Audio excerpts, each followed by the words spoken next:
Howdy folks, Timber Drifter here. I'm going to be talking about books in this one. What I'm reading, what I just finished, what I'm about to read.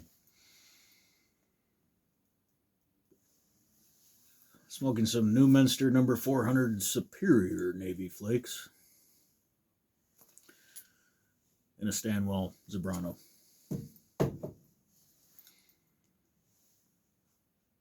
So on my last video, a couple of people commented they were curious what I was reading, since I mentioned reading. And I know a number of other people will be curious about what I'm reading because I talk about books with them. So this video is for y'all. Before I get started, I should say, since I was about 13, 14 years old, I have put myself to sleep most nights reading. Usually how that occurs is I fall asleep reading and smack myself in the face with the book. Briefly wake up, try to read further, and that usually goes on about 3 times, and then I fall asleep. In years when I've kept records of this kind of thing, which I typically don't, I read between 70 and 100 books a year. That doesn't mean I read the whole book. If it was a novel or historical fiction, something like that, and I read the whole book, I'll put it on the list. But a lot of what I read and what I've read in years past is history or scientific things. So I may not read that whole book. I just read the part of it that's interesting to me, but it still makes the list. Over the last 3 years, I guess, the unpleasantness of the last 3 years, for some reason I stopped being able to read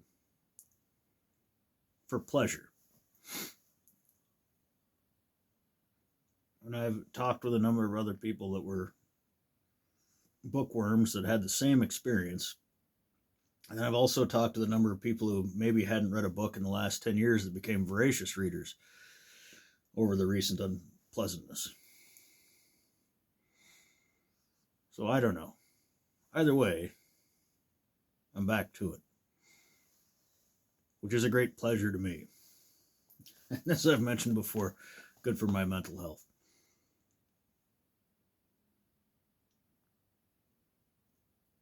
I very rarely buy new books. I like to buy books at little hole-in-the-wall bookstores, and I know a few good ones around here that I rarely make it to them, so they usually have time to fill back up. Since my last visit, there's a couple of thrift shops that have an excellent selection of books just right around here,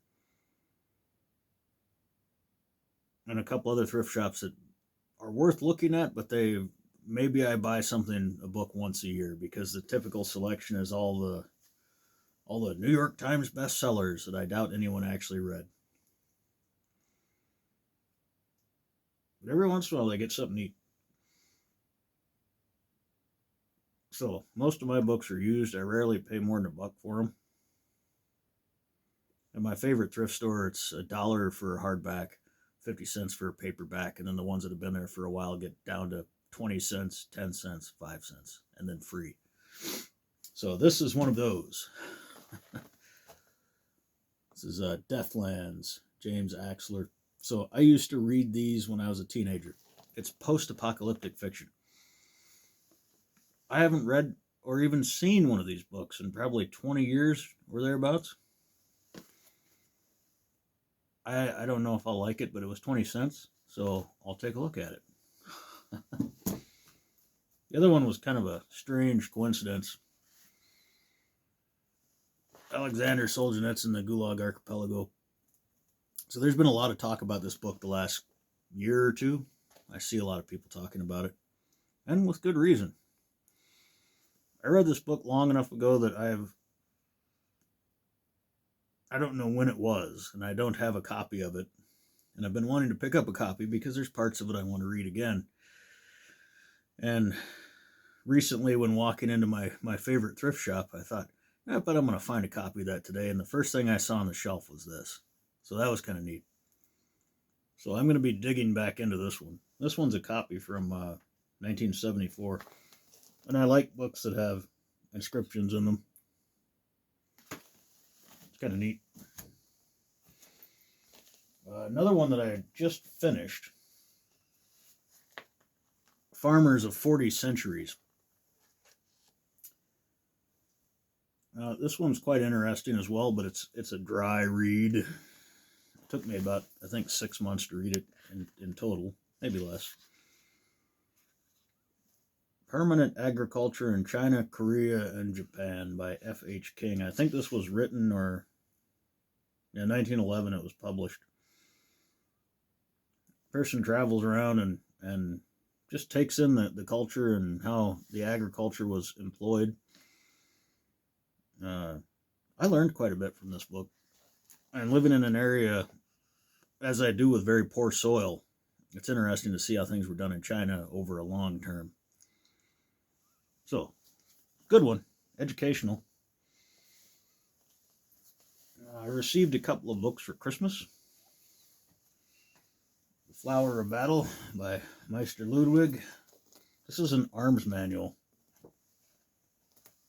It's full of pictures of, well, it's European martial arts, essentially. Different kinds of weapons and how to employ them.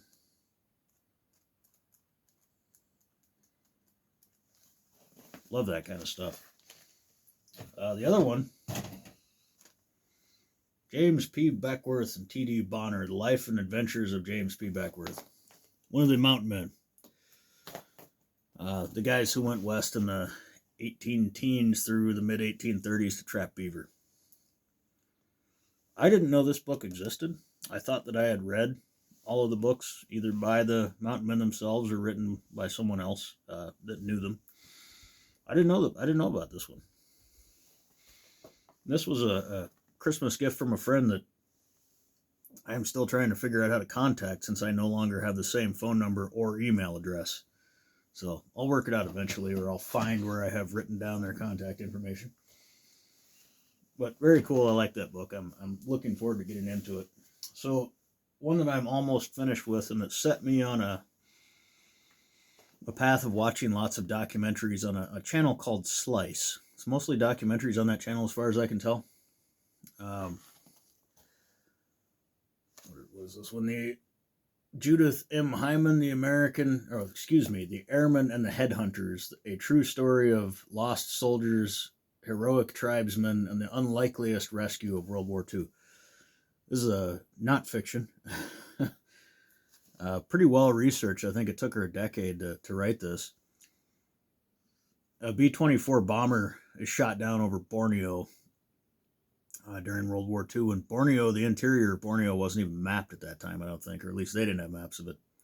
And ended up living with the Dayak tribes, which were previously headhunters. I don't think they were by that time, but of course, they end up going to war with the Japanese and becoming headhunters again. Excellent book, very fun. Another one I've just finished, Blood and Thunder, the epic story of Kit Carson and the conquest of the American West. So I've been reading historical books and historical fiction, but not so much, but mostly historical books and autobiographies and things like that about the events of the American West, which I will say, we'll call it very early 1800s, basically Lewis and Clark expedition, until about 1920, be what I would call the Old West. Westward expansion, whatever. So it's been interesting reading these books, and I'm putting together a map of people and events in my mind. All the stuff that happened from various perspectives, same events from different angles. When possible, I love to read about a particular event or battle or something like that happened from the Native American side, which is more rare, but you can find them. The books, I mean, and the other side as well. It's very interesting stuff, but this is a good one. A little thick. That one's by Hampton Sides. Another one I just finished, Wild Bill, The True Story of the American Frontier's First Gunfighter by Tom Clavin, or Clavin, I'm not sure which. Excellent book. Really enjoyed this. Wild Bill is to me, one of the more interesting characters to come out of that time period. Because he was a legend in his own time and was a rampant bullshitter himself, I think. I'm sure his stories were fun to listen to. It's hard to tell what's true and what isn't. This book does a pretty good job of separating those things. And bullshitter or not, the things that can be confirmed that James Butler Hickok or Wild Bill actually did or took part in are wild enough on their own without the stories, the nonsense stories. Anyway, I really enjoyed that book. Another one that I've been reading for several months, I think since last spring, 99 Days on the Yukon, an account of what was seen and heard in the company of Charles A. Wolfe, gentleman canoeist, by Thomas McGuire. This was a canoe trip on the Yukon and some of its tributaries in the late 70s between two guys and occasionally a third accompanier that didn't know each other previously, an old guy and a young guy. And it's an excellent book, excellent adventures, and it's not chock full of pictures, but there's, see if I can catch one here. There's lots of good black and white pictures in there that make it interesting, and it's written in journal format, entries. I've been savoring this one. I'm going to be quite sad when I've finished the last chapter. Arctic Bush Pilot. Despite my having two books here that are concerning aviation, I'm not particularly interested in aviation. But someone donated a bunch of aviation-related books to the thrift shop that I go to, and a couple of them are interesting to me. Arctic Bush Pilot, From Navy Combat to Flying Alaska's Northern Wilderness. Former Navy combat pilot Andy Anderson pioneered post-World War II bush service to Alaska's vast Koyukuk River region, serving miners, natives, sportsmen, geologists, adventurers, and assorted bush rats. It's an interesting book. Another one.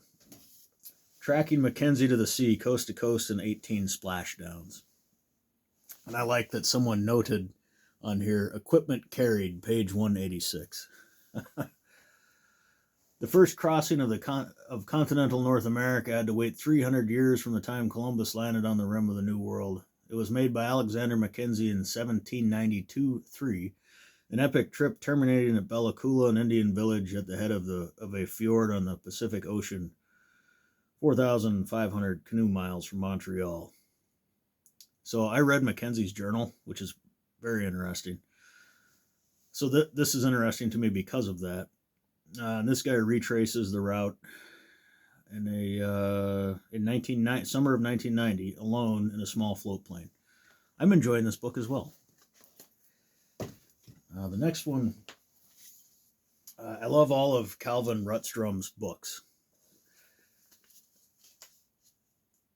This one has less content per inch than most of them do, but it's still interesting. Lots of skill-based stuff and a small bit of storytelling, and I love the pictures in these books.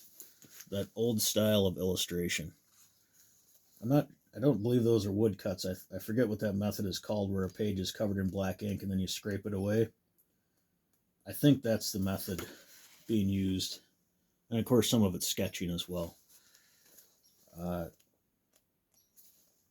I just love this kind of book and these kind of illustrations. It's a lot of fun to me. Of course, I'm a nostalgic guy for old school camping methods. If I could go back to right here, right now in 1920, I would be happy to do so.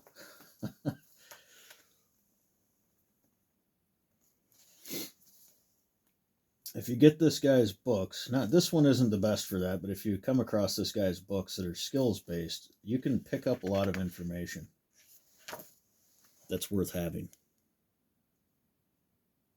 So that's fun.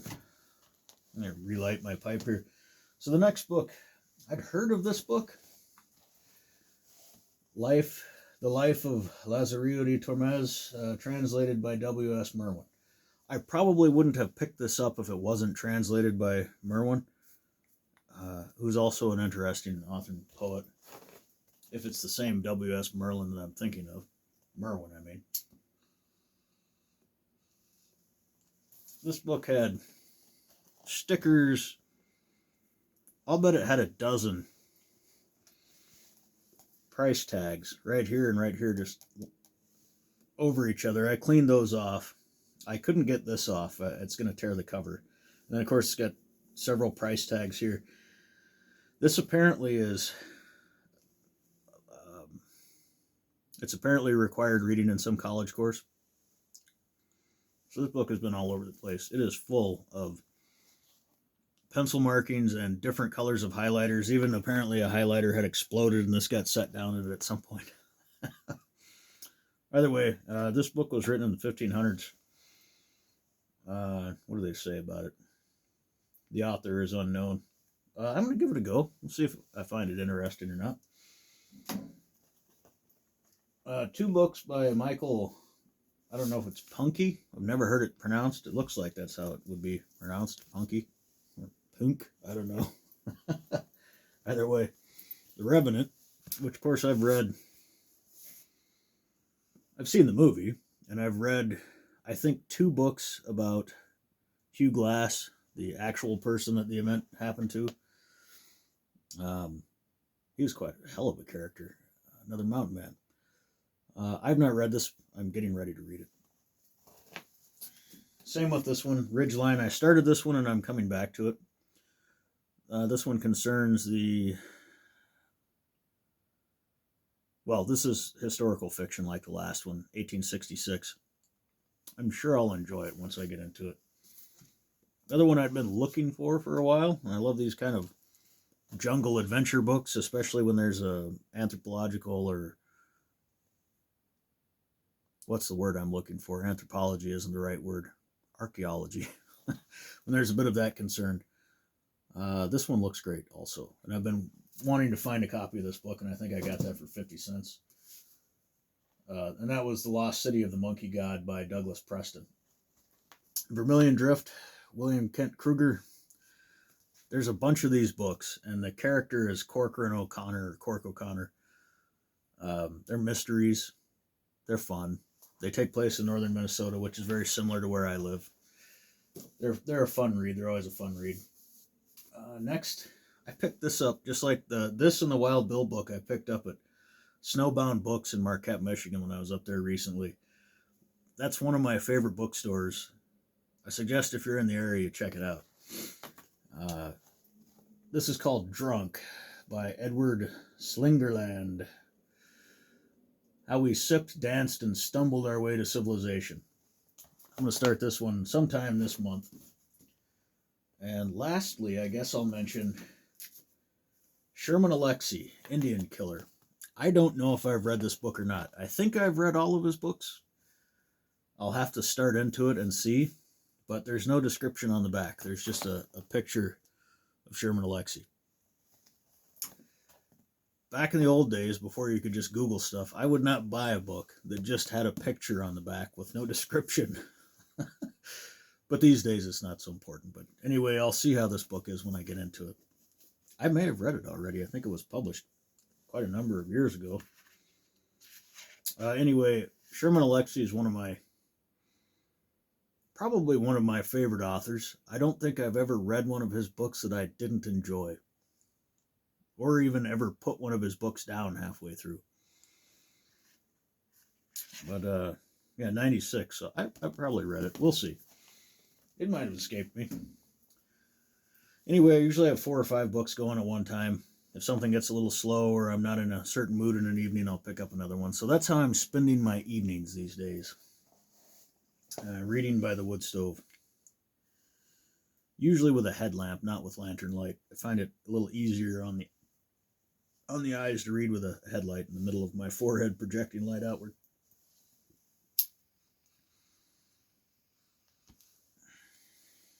So, there, it's finally done. I've been trying to make this video for 10 days, and every time I've started to do it, it has either rained, snowed, sleeted, or slained.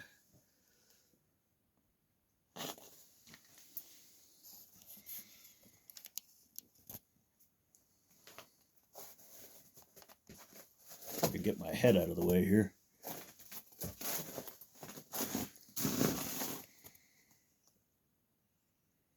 View out into my beloved bog and the open side of my shed. All manner of wonderful things in there. Well, y'all take care. Let me know what you're reading in the comments. If you're reading anything. Get outside.